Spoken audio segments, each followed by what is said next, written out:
যাদবপুর কাণ্ডের জেরে সরগরম রাজ্য রাজনীতি। শিক্ষা বন্ধুর অফিসে আগুন লাগানো হয়েছে। চারিদিকে ছেঁড়া ব্যানার পোস্টার এখনো শনিবাসরী অশান্তির সাক্ষ্য দিচ্ছে।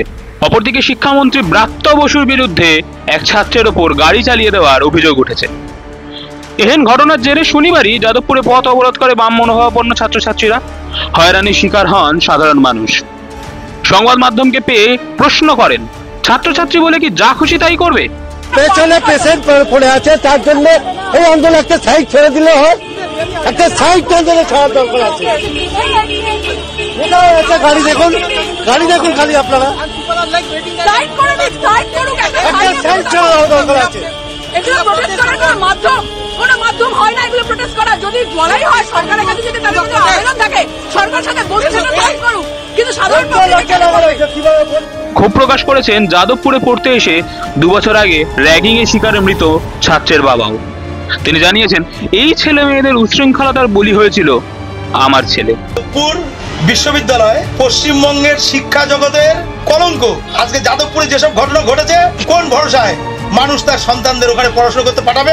ওটা কি পড়াশোনা করার জায়গা না উচ্ছৃঙ্খলতার জায়গা? আজকে রাজ্যের মন্ত্রীর সঙ্গে ওখানে যে আচরণ হয়েছে, অন্যান্য তাদের সহপাঠীদের সঙ্গে যে আচরণ, মারপিট করা হয়েছে, আজকে প্রত্যেকের জীবন বিপন্ন।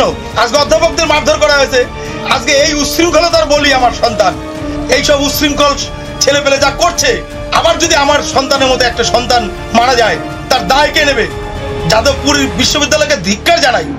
এর মধ্যেই সোশ্যাল মিডিয়ায় ভাইরাল হয় ব্রাত্যের গাড়ির নিচে আক্রান্ত ছাত্র ইন্দ্রানুজ রায়ের বেশ কিছু পুরনো ফেসবুক পোস্ট।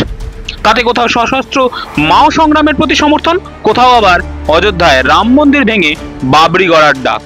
উল্লেখ্য, রাজ্য রাজনীতিতে বামফ্রন্ট যতই ব্রাত্যজনে পরিণত হোক না কেন, অনেকেই মনে করেন যাদবপুর বিশ্ববিদ্যালয় এখনো লাল দুর্গ।